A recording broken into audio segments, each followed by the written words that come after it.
আজকের আউটডোর স্টাডিটা ছিল খাল্লা দক্ষিণ, খাল্লা এটা কালীতলায়।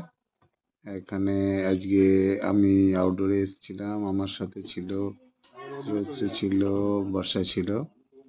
এবার আমরা আর্কিটেকচার ড্রয়িং করছিলাম এবং বাড়িটা বহু পুরানো বাড়ি। যেটা শুনলাম ওখানে যে বাড়িটা হয়তো খুব তাড়াতাড়ি ভেঙে ফেলা হবে। ওরা ওখানকার যারা বাড়ির বাসিন্দা যারা ছিলেন তারা আমাকে বললেন যে এ বাড়ি খুব তাড়াতাড়ি ভাঙা হবে, কারণ বাড়ির ভগ্নদশা। পাশে কিছু একটা বাড়ির কিছু অংশ ছিল, সেটা কয়েকদিন আগে ভেঙে পড়ে গেছে। তা এখানে আজকে আমরা কাজটা করতে পেরেও আমরা খুশি হয়েছি যে হয়তো আগামী দিনে এই বাড়িটা থাকবে না, কিন্তু আমাদের কাছে আমাদের ছবির মাধ্যমে ছবিটা ধরা থাকবে।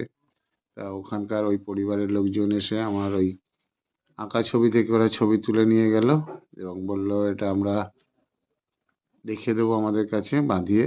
ছবিটা ফটোগ্রাফটা নিয়ে আমরা ছবি তুলে বাঁধিয়ে রাখবো। ওরা ভীষণ খুশি হয়েছে যে বাড়িটা ওদের আঁকা হলো, হয়তো আর কয়েকদিন বাদে থাকবে না। অনেকেই বলছে বাড়িটা আমরা ছোটোবেলা থেকে দেখে অভ্যস্ত, বাড়িটা ভাঙা হয়ে যাবে।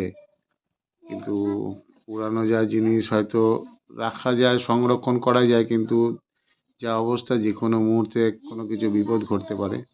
তাই সেই কারণে বাড়িটাকে ভেঙে ফেলার সিদ্ধান্ত নিয়েছে। স্যারের ফোকাস বারবার সরে যায়।